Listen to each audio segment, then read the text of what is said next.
So hi everyone, Shwetank here. This is your morning DNA routine. ठीक है, daily international news analysis की class है आपकी।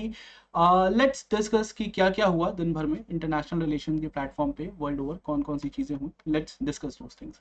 सो चाइना से एक न्यूज आई कि भाई चाइना ने फाइनली लिथुआनिया से अपने एम्बेसडर को वापस रिकॉल कर लिया है और लिथुआनिया से कह दिया है कि बीजिंग से अपने एम्बेसडर को वापस बुला लीजिए। यूनाइटेड स्टेट्स ने कतर यानी दोहा में अपने एक रिप्रेजेंटेटिव को एफ पाक इश्यूज पे अपने रिप्रेजेंटेटिव जलमे खलीजात को दोहा भेज दिया है कि जाइए और दोहा जाकर तालिबान के रिप्रेजेंटेटिव से, क्योंकि तालिबान का एक ऑफिशियल परमानेंट टाइप का ऑफिस बना हुआ है 2012 से दोहा में, वहां पर जाइए और वहां पर तालिबान से एक डिस्कशन करिए कि प्लीज अभी जो उनका मूवमेंट है जो एक के बाद एक स्टेट्स पे कैप्चर करते जा रहे हैं उसको बंद करें, ये तालिबान का ऑफेंसिव ठीक नहीं है। हम दोनों टॉपिक पर डिस्कशन करेंगे और फाइनली हमारा मेन जो इशू है वो आज का ये है कि नरेंद्र मोदी ने, आप सबको पहले भी क्लास में बताया गया है कि यूनाइटेड नेशन सिक्योरिटी काउंसिल में एक डिबेट को चेयर किया था जिसमें व्लादिमीर पुतिन ने भी पार्टिसिपेट किया था और this topic was maritime security. ठीक है, यानी समुद्र में जो सिक्योरिटी प्रोवाइड करना है उस टॉपिक पे। अब इस पूरे के पूरे इशू में नरेंद्र मोदी ने 5 प्रिंसिपल्स हाईलाइट कराए हैं। ये हाईलाइट काफी इंपॉर्टेंट है ये पॉइंट्स, और हम इन पे डिस्कशन करेंगे आज। फाइन, चलिए आगे बढ़ते हैं। आगे बढ़ने से पहले this is some information about me. If you are attending the session for the first time, make sure you go through it. नीचे एक लिंक है unacademy.com/shwetank pandey9309। मेक श्योर कि उस लिंक पर जाएं, बहुत सारे फ्री क्लासेस अवेलेबल हैं, बल्कि आज शाम को 7 से 10 ही फ्री क्लासेस हैं, उनको भी अटेंड करें। और उन क्लासेस से अगर आपको लगता है कि आपको बेनिफिट हो रहा है, you are able to grasp more and more things, तो मेक श्योर करेंगे कि आप सब्सक्रिप्शन ले सकते हैं अनअकैडमी का for your overarching preparation, whatever suits you better. Plus और आइकॉनिक, आप वो सब्सक्रिप्शन ले सकते हैं। कोड यूज कर लेंगे SPYT, आपको 10% डिस्काउंट इमीडिएटली मिल जाएगा। जो स्टूडेंट्स इसलिए कंफ्यूज हैं कि सर आइकॉनिक और प्लस में डिफरेंस क्या होता है, याद रखिए आइकॉनिक सब्सक्रिप्शनशिप में आपको मेंटोर एक सेपरेटली मिल जाते हैं, who will guide you through the process, तो आपकी प्रॉब्लम वहां पे रिजॉल्व हो जाएगी। क्योंकि फ्रीडम वीक है यानी इंडिपेंडेंस डे आ रहा है, इसलिए अनअकैडमी ने 5th से 18th अगस्त के बीच में प्राइसेस को रिड्यूस कर दिया है। याद रखिए एक साल की ओवरऑल सब्सक्रिप्शन यानी mains, optional subjects, main subject, GS, prelims, practice papers, test papers, everything is included in 49,679 rupees. इस पे आपको 10% डिस्काउंट एडिशनली मिल जाएगा जब आप SPYT कोड यूज करेंगे, तो मेक श्योर कि इसको यूज करके सब्सक्रिप्शन जल्दी से जल्दी ले लें, ओके, प्राइस बढ़ने से पहले। बैचेस आज से शुरू हो रहे हैं, बैचेस की डिटेल आपकी स्क्रीन पे है, तो आप इन बैचेस को ज्वाइन कर सकते हैं। ठीक है, इसके अलावा कोई क्वेरी, कोई क्वेश्चन, कोई डिफिकल्टी होगी, get in touch and we will try our best to resolve it as soon as possible. ठीक है, बात कर लेते हैं। China demands Lithuania withdraw envoy in row over Taiwan. देखिए कुछ दिन पहले आपको ये चीज क्लास में पढ़ाई गई थी कि चाइना ने क्या किया। चाइना ने लिथुआनिया से एक पूरे का पूरा डिस्कशन किया और चाइना ने लिथुआनिया को समझाया कि भाई you can't have a relation with Taiwan, हम इंडिया को, हम अमेरिका को नहीं रखने देते जल्दी रिलेशंस ताइवान के साथ, आप कैसे रख सकते हो। और उसके पीछे रीजन ये दिया गया कि जी ताइवान को 1971 में जब यूनाइटेड नेशन से हटाया गया और मेन लैंड चाइना यानी बीजिंग को रिप्रेजेंटेशन दे दिया गया यूनाइटेड नेशन सिक्योरिटी काउंसिल में, उसके बाद चाइना ने, बीजिंग से जो ऑपरेट हो रहा था, कम्युनिस्ट पार्टी ऑफ चाइना ने एक नया आर्ग्यूमेंट बिल्ड किया, और let me right the name of the argument, and that is one China policy. Now one China policy क्या कहती है, पहले वन चाइना पॉलिसी देख लीजिए, फिर मैं इसको समझा देता हूं। One China policy, now what is one China policy? One China policy is something very good, very actually excellent. One China policy talks about कि दुनिया में एक ही चाइना है और वो चाइना बीजिंग से ऑपरेट होता है, उसको कम्युनिस्ट पार्टी ऑफ चाइना चलाती है। इसके अलावा जो भी और पार्ट्स हैं, चाहे हांगकांग हो, चाहे मकाओ हो, चाहे ताइवान हो, ये सारे इस ग्रेटर चाइना के पार्ट हैं। ठीक है, अब इस आर्ग्यूमेंट को जो भी क्वेरी करेगा, जो भी क्वेश्चन करेगा, जो भी एक्सेप्ट नहीं करेगा, उसके साथ चाइना कोई भी रिलेशन नहीं रखेगी, ना ही पीपल टू पीपल, ना ही ट्रेडिंग रिलेशन, और ना ही किसी और तरह के रिलेशन। ठीक है, so whether it is America, whether it is India, whether it is Britain, every country has to accept this, otherwise China उनके साथ रिलेशन नहीं रखेगा। Over the period of time as China has evolved into a big trading power, कोई भी ये chance नहीं लेना चाहता, no one wants to take a chance, और कोई भी चाइना के साथ में रिलेशंस खराब नहीं करता। इसीलिए इवन इन दिल्ली जो ताइवान का एम्बेसडोरियल ऑफिस है, जो इनवॉय का ऑफिस है, वहां पे आपको चाइनीज टाइपे, ठीक है, कल्चरल सेंटर लिखा दिखेगा, चाइनीज टाइपे इकोनॉमिक सेंटर लिखा दिखेगा, कहीं भी इनवॉय या एम्बेसी या इस तरह के वर्ड्स यूज नहीं किए जाएंगे। ठीक है, सो एक तरीका है जो एक्सेप्ट कर लिया गया है रिलेशनशिप बिल्ड करने का। लेकिन अब यहाँ पर लिथुआनिया ने क्या किया? लिथुआनिया ने कहा कि नहीं, वो ताइवान के साथ डायरेक्टली रिलेशंस बिल्ड करेंगे। Taiwan is more than happy to do that, लेकिन इसका ब्रंट लिथुआनिया पे पड़ेगा, एंड वो पड़ा भी। चाइनीज गवर्नमेंट ने इमीडिएटली लिथुआनिया से कहा कि आप अपना एम्बेसडर बीजिंग में जो है उसको वापस बुला लीजिए, और चाइनीज गवर्नमेंट अपना एम्बेसडर लिथुआनिया से वापस बुला लीजिए, ठीक है। और इसके साथ साथ ये पिछले महीने से ये पूरी बात चल रही है, लेकिन विल्नियस विल्नियस जो आपकी स्क्रीन पे अभी दिख रहा है, ये चाइनीज एम्बेसी है लिथुआनिया की कैपिटल में, और इसको खाली करना शुरू कर दिया गया। अच्छा, अब ये सारे प्रॉब्लम हो क्यों रहा है, ये क्यों कर रही है Lithuania? Now understand this thing, Lithuania is a very interesting country. Okay, हम थोड़ी इस टॉपिक पे आते हैं, पहले हम लिथुआनिया के बारे में थोड़ी सी बात कर लेते हैं। Lithuania is a very interesting country. Lithuania 18 century से जार के रूल के अंदर थी, रशिया के अंदर थी, लेकिन 1920 आते आते, जब सोवियत यूनियन अभी बना भी था, बस बन ही रहा था, 1922 में सोवियत यूनियन बना, उससे पहले व्लादिमीर लेनिन ने, पुतिन नहीं, लेनिन ने लिथुआनिया की इंडिपेंडेंस एक्सेप्ट कर ली, लेकिन स्टालिन ने 1939-1940 पे लिथुआनिया पे कब्जा कर लिया जब वर्ल्ड वॉर चल रही थी। उसके बाद फिर नाजी आर्मी ने लिथुआनिया पे कब्जा कर लिया, और उसके बाद 1945 के बाद से सोवियत ब्लॉक का पार्ट बन गई Lithuania. It all change when Soviet block टूटा और रशिया अलग हुआ। 1991 में लिथुआनिया को भी इंडिपेंडेंस मिली, 1992 में वो यूएन का पार्ट बन गए, लेकिन प्रॉब्लम अभी भी सॉल्व नहीं हुई, क्योंकि Lithuania being a Baltic country ऐसी सिचुएशन में आ गई कि उनकी एक तरफ समुद्र है, उनके नॉर्थ में समुद्र है, उनके ईस्ट में रशिया है, और उनके वेस्ट में भी रशिया ही है, क्योंकि कैलिनिंग्राड, ठीक है। और इसलिए NATO got excited, north Atlantic treaty organization, और उन्होंने लिथुआनिया को तुरंत नेटो का मेंबर बना दिया। इससे हुआ क्या, लिथुआनिया जो कि अभी तक ईस्टर्न ब्लॉक में था 1991 तक, वो अब 92 में न्यूट्रल नहीं बना, वो वेस्टर्न ब्लॉक में चला गया। और इसके बाद से आप कह सकते हैं Lithuania was always used by the western bloc to do its bidding against Russia. लेकिन now there is something very interesting, now the western bloc needs Lithuania to do the same thing but against China, and up to certain extent Lithuania is doing it very well. कैसे कर रही है Lithuania? Let me explain it to you. Now अभी पिछले साल की बात है, there was a 17 member group China was trying to make, जिससे कि वो बेल्ट एंड रोड इनिशिएटिव को ईस्टर्न यूरोप से कनेक्ट करें। सारी eastern European countries were more than happy to join hands with China except one, एक country ऐसी थी which was not ready, and that was Lithuania. उन्होंने चाइना का plan खराब कर दिया। Now this year again they are picky about this कि हमें ताइवान के साथ रिलेशंस डेवलप करने हैं। Now understand this thing with this map, दुनिया में कितनी कंट्रीज हैं जो ताइवान के साथ मैप रिलेशंस अपने मेंटेन करती हैं? सिर्फ 15। ओके, आप जैसे देख सकते हो, और वो भी कैसी कंट्रीज है, इधर द आइलैंड कंट्री, और साउथ अमेरिका में एक पराग्वे है, ठीक है, और इस तरह की कंट्रीज हैं जो कि वियतनाम के साथ अब वेटिकन सिटी मेंटेन करती है, और वियतनाम के ताइवान के साथ अपने रिलेशन मेंटेन कर रहे हैं। सिर्फ आइलैंड कंट्रीज, और कोई भी कंट्री नहीं। एक दो कंट्रीज तो ऐसी हैं जो पिछले 2-3 सालों में उन्होंने चाइनीज प्रेशर में वियतनाम ताइवान को जो एक्सेप्टेंस दे रखा था वो वापस ले लिया। सो अंडर दीज सर्कमस्टांसेस क्यों लिथुआनिया ऐसा करी? और ऑल्दो लिथुआनिया ने अभी तक भी ताइवान को एक्सेप्टेंस दी नहीं है। Taiwan as a sovereign nation hasn't accepted, Lithuania as a sovereign nation hasn't accepted Taiwan as a sovereign nation yet, but they are on the way to do it, and that is something जो China नहीं होने देना चाहता। So कई लोग कह रहे हैं कि इसके पीछे यूनाइटेड स्टेट्स का हाथ है। United States is trying to make sure कि यूरोप के अंदर वापस से वो डिस्कशन एक बार शुरू कर दिया जाए, जिससे कि चाइना और ताइवान की जो वन चाइना पॉलिसी है उस पर डिस्कशन शुरू हो जाए। कई लोग कह रहे हैं कि this is just because of the internal politics of Lithuania, क्योंकि उनके जो करंट प्रेसिडेंट है उनकी सोच है। But whatever may be the reason, it is surely creating a lot of fuss, because Lithuania बड़ी छोटी सी कंट्री है, ठीक है। 3 मिलियन की पॉपुलेशन के लोग इस तरह की चीजें यूजुअली चाइना के साथ नहीं करते हैं। चाइना में इतने बड़े मोहल्ले होते हैं, ठीक है। अच्छा, अब हम ताइवान की बात, ये जो मैंने आपको चीजें बताई वो स्क्रीन पर लिखी हुई है। That 1989 parliament of Lithuania approves declaration of Lithuanian sovereignty.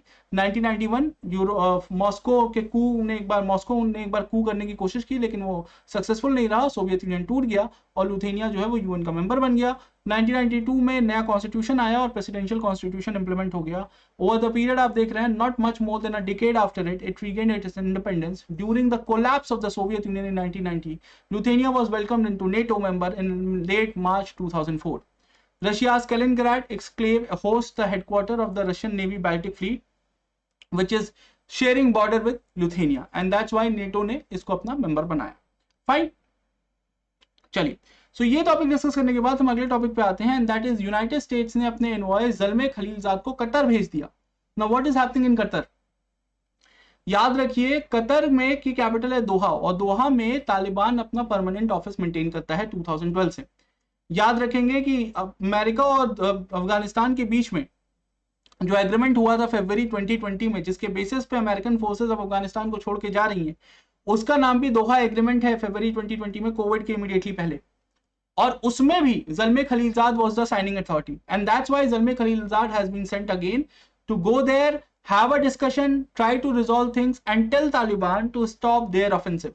अभी तक अफगानिस्तान में 5 ऐसे प्रोविंसेस हैं, याद रखिए अफगानिस्तान में 34 प्रोविंसेस हैं, उसमें से 5 ऐसे प्रोविंसेस हैं जिसके ऊपर तालिबान कब्जा कर चुका है, और बाकी के प्रोविंसेस में काफी सीरियस फाइटिंग चल रही है। ठीक है, so Zalmay Khalilzad is there to tell Taliban to stop offensive. अच्छा, अब आगे देखिए क्या हो रहा है। यहाँ पर टॉक्स में हर एक इंपॉर्टेंट पर्सनैलिटी को बुलाया गया। तो as you can see Abdullah जो हाई काउंसिल बनाई गई है अफगानिस्तान की गवर्नमेंट की तरफ से to carry on intra Afghan dialogue, यानी अफगानिस्तान के अंदरूनी मसलों को सॉल्व करने के लिए, तालिबान से बात करने के लिए जो ऑर्गेनाइजेशन बनाई गई है, उसके चीफ हैं अब्दुल्ला। उनको इस मीटिंग में आते देखा गया। इसके अलावा यूनाइटेड स्टेट्स के रिप्रेजेंटेटिव ज़ल्मे खलीलजाद आए हुए हैं, यूनाइटेड किंगडम के रिप्रेजेंटेटिव आए हुए हैं, यूरोपियन यूनियन के रिप्रेजेंटेटिव, यूनाइटेड नेशन के रिप्रेजेंटेटिव, चाइना के रिप्रेजेंटेटिव और पाकिस्तान के रिप्रेजेंटेटिव को भी बुलाया गया। याद रखिएगा पाकिस्तान के और उज्बेकिस्तान के, दोनों बॉर्डरिंग कंट्रीज हैं अफगानिस्तान की। इसके साथ साथ रशिया के रिप्रेजेंटेटिव को भी बुलाया गया था, ऑल्दो वो अभी तक नहीं आए थे, मोस्ट प्रोबेबली आज वो इस मीटिंग को अटेंड करेंगे। ठीक है, this is what is going on in Doha. अब लेकिन इस पूरी की पूरी मीटिंग का आउटकम क्या होगा वो अभी पता नहीं है। तालिबान की लीडरशिप ने भी अपनी ओर से कुछ स्टेप्स लिए हैं। जैसे तालिबान की लीडरशिप अभी क्या कर रही है, वो अपने लोगों को, अपने मिलिशिया मैन को ऑन द ग्राउंड थोड़ा सा न्यूट्रल बनने की कोशिश कर रही है। जैसे कि मैं आपको एक्सप्लेन कर दूं कि अभी लेट मी हाँ, जैसे अभी भी तालिबान के जो चीफ हैं, इस समय मिलिट्री चीफ हैं, उन्होंने एक ऑडियो मैसेज निकाला है जो ट्विटर पे भी डाल दिया गया। I didn't want to give any importance to Taliban, तो मैंने उस वीडियो को यहाँ दिखाया नहीं, बट उन्होंने अपने इंटरव्यू में और अपने ऑडियो मैसेज में बोला ये है कि जितने भी तालिबान के मिलिशिया मैन हैं, जितने भी तालिबानी हैं, वो लोगों के साथ इल बिहेव ना करें, लोगों की प्रॉपर्टीज पे कब्जा ना करें। इस तरह की गाइडलाइंस तालिबान की लीडरशिप अपने मिलिशियाज को, अपने मुजाहिदीन को दे रही है। ठीक है, तो basically they are also trying to portrait themself कि भाई हम भी गवर्नमेंट बना सकते हैं, हमें टेररिस्ट मत काउंट करिए। ठीक है, what ever will happen will keep you updated. अच्छा, इसके अलावा एक चीज और हुई, लेफ्ट हैंड साइड में जो पिक्चर में आपको दिख रहे हैं, ये है लॉयड ऑस्टिन। कौन है Lloyd Austin? Lloyd Austin United states के सेक्रेटरी ऑफ डिफेंस हैं, यानी उनके डिफेंस मिनिस्टर हैं। यानी ऐसे समझ लीजिए कि राजनाथ सिंह जिस पोजीशन पे इंडिया में है, उसी पोजीशन में लॉयड ऑस्टिन यूनाइटेड स्टेट्स में है। अब लॉयड ऑस्टिन इससे पहले 4 स्टार जनरल भी रहे हैं, ठीक है, अमेरिकन आर्मी में। तो आर्मी और पूरी चीज काफी अच्छे से समझते हैं। इराक में, अफगानिस्तान में, हर जगह उन्होंने काम किया है अच्छे से। ठीक है, 15-16 साल। अब लॉयड ऑस्टिन जो हैं वो पाकिस्तान के आर्मी चीफ से फोन पर बात कर रहे हैं। Now this is again getting very interesting. याद रखिए इंडिया को इस पूरी टॉक्स में उतना इंपॉर्टेंस नहीं दिया जा रहा है। पाकिस्तान से अमेरिकन डिफेंस मिनिस्टर भी बात कर रहे हैं, पाकिस्तान के आर्मी चीफ से, कमर जावेद बाजवा से, और पेंटागन ने बोला कि भाई, पेंटागन ऐसे समझ लीजिए जैसे इंडिया में मिनिस्ट्री ऑफ डिफेंस कहते हैं, रक्षा मंत्रालय, उनका पेंटागन है। सो अमेरिकन रक्षा मंत्रालय यानी पेंटागन ने ये बोला कि बाजवा, जनरल बाजवा और लॉयड ऑस्टिन दोनों ने आपस में बात ये की है कि अफगानिस्तान में चीजों को कैसे रिजॉल्व किया जाए। लेकिन as most of the people know कि भाई अफगानिस्तान में अगर पाकिस्तान के जनरल से बात की जा रही है तो उसका one of the most important reason could be to tell them कि भाई तालिबान का सपोर्ट करना बंद करो, वो अंदर घुसे जा रहे हैं। ठीक है, so what ever may be happening वो आने वाले दिनों में पता चलेगा। लेकिन इस पूरी अभी की सिचुएशन में जो बहुत ही सीरियस ड्रास्टिक सिचुएशन हो गई है, इसमें आप देख सकते हैं कि इंडिया को इस समय उतनी ज्यादा इंपॉर्टेंस नहीं मिल रही है जितनी इंडिया कई बार एक्सपेक्ट कर रहा होता है। ठीक है, चलिए, ये वो मैप है जो एक बार दिखा देगा कि क्या सिचुएशन है जमीन पे। ऑलमोस्ट 95% बॉर्डर एरियाज जो है अफगानिस्तान के, वो तालिबान के कंट्रोल में आ चुके हैं। ठीक है, ऑल द मैप में जो येलो कलर के एरियाज दिख रहे हैं वो तालिबान के ऑलरेडी कंट्रोल में हैं। तो पिछली बार जो नॉर्दर्न अलायंस के पास एरिया था वो भी अब तालिबान के कंट्रोल में है। सिर्फ बीच में जो ब्लू कलर के एरियाज हैं वो गवर्नमेंट के कंट्रोल में है, यानी काबुल, उसके आसपास के कुछ इलाके, सिर्फ दैट्स इट। ठीक है, सेंट्रल अफगानिस्तान को छोड़ के everything else is in Taliban control. कई सारी पिक्चर्स आ रही हैं, मैं हूट नहीं करना चाहता तालिबान के लिए, that's why I am not showing them, but you need to understand कि अमेरिकन जितनी अपनी वेपनरी, जितने अपना आर्सेनल छोड़ के गए थे, everything has got into the hands of the Taliban. Taliban के मुजाहिदीन हम्फी लेके अमेरिकन आर्मी की पूरे के पूरे अफगानिस्तान में घूम रहे हैं, and no one is there to stop them. So this is what is going on in Afghanistan. Basically Afghanistan is exactly going to the same pathway where Afghanistan was back in 1995, जिसके बाद 1996 का पूरे का पूरा क्राइसिस शुरू हुआ था अफगानिस्तान में। सो लेट्स होप वो चीज वापस से ना हो, but it seems like that will happen in the upcoming days. Fine, चलिए let's talk about India now. ठीक है, तो व्लादिमीर पुतिन की फोटो क्यों लगी है भाई नरेंद्र मोदी के साथ?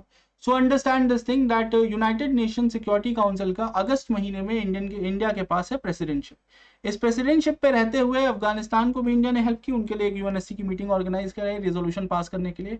इसके अलावा गवर्नमेंट ऑफ इंडिया जो है वो एक डिबेट को लीड कर रही है, जिसकी को स्टार्ट किया किसने? इंडियन प्राइम मिनिस्टर ने।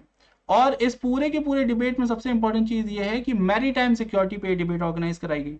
अब देखो कुछ चीजें समझो, यूनाइटेड नेशन सिक्योरिटी काउंसिल की ओपन डिबेट ऑर्गेनाइज कराई, जिसमें सिक्योरिटी काउंसिल के 15 में सारे मेंबर्स पार्टिसिपेट कर सकते हैं।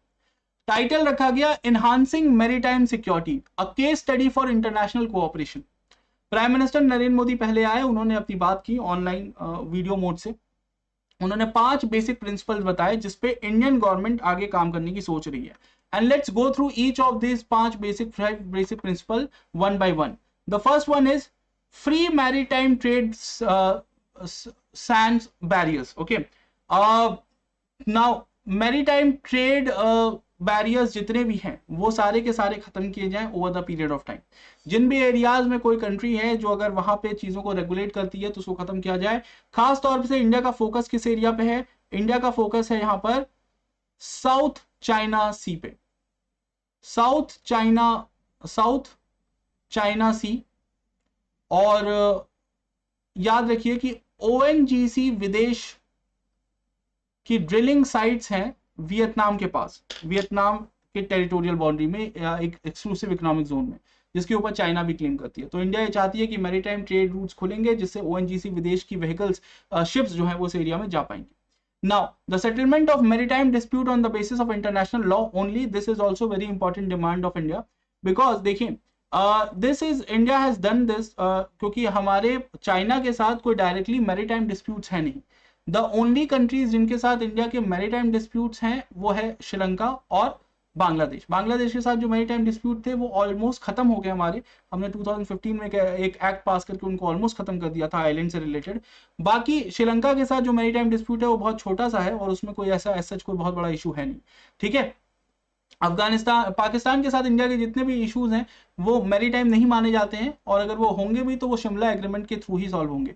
But for everything else India का कहना यह है कि जितने भी मैरीटाइम डिस्प्यूट्स हैं वर्ल्ड ओवर वो इंटरनेशनल लॉ के थ्रू सॉल्व होने चाहिए, क्योंकि अगर इंटरनेशनल लॉ के थ्रू होंगे सॉल्व तो United Nation convention of law of the Sea UNCLOS implement हो जाएगा। UNCLOS, United Nation convention of law of the Sea, और अगर ये इंप्लीमेंट होगा तो 200 नॉटिकल माइल्स का एक्सक्लूसिव इकोनॉमिक जोन हर कंट्री को मिलेगा साउथ चाइना सी में। और अगर दो कंट्रीज की बाउंड्री 200 नॉटिकल माइल से कम है तो वो बीच की पूरी डिस्टेंस को इक्विडिस्टेंटली डिवाइड कर दिया जाएगा। Under in both the circumstances China को बेनिफिट नहीं होगा, countries like Philippines, Laos, Vietnam, Cambodia, Indonesia, Brunei, okay, इन कंट्रीज को बेनिफिट होगा। And that is something which India want कि आसियान कंट्रीज को बेनिफिट हो, चाइना को बेनिफिट ना हो। Responsible connectivity is also very important. Now responsible connectivity से इंडिया का कहने का मतलब यह है कि आप किसी भी कंट्री के लॉजिस्टिक्स हैंडलिंग को रोक नहीं सकते हैं, because this is one of the biggest threat India feels कि अगर चाइना या फिर चाइना के किसी फ्रेंडली कंट्री ने आने वाले डेज में ऐसा डिसाइड किया, यानी सपोज कि चाइना अगर श्रीलंका के पोर्ट को यूज करके इंडिया का नेविगेशन रोकने की कोशिश करे, so that shouldn't be allowed. Now unity in combating maritime threats, that is also very important. इसको यूज करके इंडिया जो है वो क्वाड को इंटरनेशनल एक्सेप्टेंस उसका बढ़ाना चाहता है। वैसे देखिए क्वाड को इंटरनेशनल एक्सेप्टेंस एक्चुअली एडिशनली कुछ चाहिए नहीं, लेकिन क्वाड ग्रुपिंग जो है, ठीक है, उसको इंडिया अगर मैरीटाइम नेटो की तरह यानी समुद्री नॉर्थ अटलांटिक ट्रेड ऑर्गेनाइजेशन की तरह डेवलप करना चाहता है, किसको? क्वाड को। ठीक है। सो उसके लिए बहुत जरूरी है कि इंडिया को unity in combating maritime threats का एक कॉन्सेप्ट जो है वो बिल्ड करना पड़ेगा। Preservation of maritime environment resources, this is also very important. Now ये एक इन्वायरमेंटल गोल है जो इंडिया हमेशा से इंडियन ओशन रीजन को और बाकी एरियाज को भी इन्वायरमेंट प्रोटेक्शन की बात करता है, और उसको हाईलाइट करते हुए प्राइम मिनिस्टर मोदी ने ये बात आगे कही है। ये 5 गोल जो है मैरीटाइम के लिए ये बहुत ज्यादा इंपॉर्टेंट है। कोशिश करेंगे कि इनको नोट बना के रखें और मेंस की राइटिंग में इनको यूज कर सकते हैं। 5 principles include maritime trade bans, जितने भी हैं बैरियर्स जितने हैं उनको खत्म किया जाए। Settlement of maritime disputes only based on international law, that is United Nation convention of law of the sea. Responsible connectivity between the countries should be maintain. Unity in combating maritime threat should be there, and preservation of maritime environmental resources. Okay, now our maritime dilemma क्या है? He also took the opportunity to introduce India's vision of Sagar. We want to make an inclusive framework on maritime security in our region on vision Sagar. Sagar क्या है? Sagar एक conceptuality है जो Indian prime minister की lead करते हुए India ने develop की, जिसका बेसिक आइडिया है SAGAR is an acronym for security and growth for all in the region. Now India कोशिश ये कर रहा है कि सार्क कंट्रीज के साथ साथ, ठीक है, मतलब पाकिस्तान को हटा के, और जितने भी मैरीटाइम कंट्रीज हैं along with Oman, Maldives and Myanmar, इन सारी कंट्रीज को उसमें ऐड किया जाए, एक बड़ी ग्रुपिंग बनाई जाए और इंडियन ओशन रीजन को कनेक्ट किया जाए आपस में, और एक दूसरे को सिक्योरिटी प्रोवाइड इस तरीके से की जाए जिससे कि ग्रोथ भी हो। यानी ओमान, ईरान, ध्यान से सुनिए, Oman, Iran, India, Bangladesh, Sri Lanka, Maldives and Myanmar, these many countries will be like India इनको लीड करने की बात कर रहा है for security and growth for all in the region. While the UNSC has discussed maritime security in past and adopted resolution regarding this, but holistic तरीके से regional level पे सिक्योरिटी की बात पहली बार की जा रही है, and which is India is doing. India is also trying to highlight कि अगर आप इस रीजन को सिक्योर करते हैं, यहाँ पे नए एवेन्यूज खुलते हैं, तो इकोनॉमिक ग्रोथ और फाइनेंशियल डेवलपमेंट के चांसेस बढ़ेंगे, जिससे ओवरऑल जीडीपी को बेनिफिट मिलेगा, even for the smaller countries like Sri Lanka and Maldives who are right now mostly dependent just on tourism. और कोविड की कंडीशन में आपको पता है टूरिज्म का क्या हुआ, और इसलिए अल्टरनेट एवेन्यूज ऑफ ग्रोथ अगर उनको मिलेगा फाइनेंसेस का, तो that will be very good for them. ठीक है, so you have to keep this thing also in mind. Open debate जो हो रही है उसमें और क्या क्या इश्यूज हैं जिसके लिए वो ओपन रखी गई है, इस पे बातें हो सकती हैं, वो मैं आपको बता दूं। अगेन क्योंकि अरेबियन सी के बारे में बात हो रही है, इसलिए piracy, use of sea to conduct crimes, क्योंकि बहुत सारा नार्कोटिक्स और प्रोस्टिट्यूशन स्कैम्स, बहुत सारी चीजें चल रही होती हैं ओशंस के थ्रू, ठीक है, narcotics trafficking, psychotropic substances, use of fire arm, illegal fishing, ये सारी चीजें। और इसमें सबसे बड़ा जो इकोनॉमिक डेवास्टेशन जिससे होता है वो इलीगल फिशिंग है। इसमें इंडिया ने श्रीलंका और इंडिया के बीच में जो फिशिंग को लेकर इशू है उसको रेज नहीं किया है, क्योंकि इंडिया का मानना है कि श्रीलंका के साथ इंडिया के जो आइलैंड के इश्यूज हैं, फिशिंग को लेकर जो इश्यूज हैं, वो इंडिया अपने लेवल पे रिजॉल्व कर सकता है। इसलिए खास तौर पे ये बात ध्यान दी गई थी कि जब सागर को लेकर भी बात हो रही थी तो इंडिया ने उसमें श्रीलंका के साथ फिशिंग के इश्यूज को रेज नहीं किया, as these issues have implications for the livelihood and the security of coastal communities, international trade and energy security as per officials। तो ये इतनी चीज अगर आपको समझ में आ गई तो आप एटलीस्ट समझ गए कि गवर्नमेंट ऑफ इंडिया का इस समय एम किस तरीके से हो रहा है, what we are thinking right now, in which pathway Indian government is planning to move. Okay, so that will be all for this session. Make sure कि आप अनअकैडमी कॉम्बैट जो संडे को होगा उसके लिए खुद को रजिस्टर कर लें। आज शाम को 7 to 10 आपकी स्पेशल क्लास होगी, जिसमें हम जितने भी सोशल रिफॉर्म मूवमेंट्स हैं इंडिया के, इंपॉर्टेंट जितने भी सोशल रिफॉर्मर्स हैं इंडिया के, उनके बारे में डिस्कस करेंगे। स्पेशल क्लास में वो होगा, उसकी डिटेल्स जो है वो आपको टेलीग्राम ग्रुप जो नीचे उस पर मिल जाएंगी। Make sure go and follow it. इसके अलावा कोई और डिफिकल्टी क्वेरी हो तो वीडियो के नीचे एक अनअकैडमी का लिंक है, उसको क्लिक करें, गूगल फॉर्म है, फिलअप करें, Unacademy will get in touch with you and resolve your issues. If you want to directly get connected with me, Telegram is the way. Okay, if you have any queries, get in touch and get it resolved. Make sure to subscribe the channel, like the video. That will be all for now. Thank you.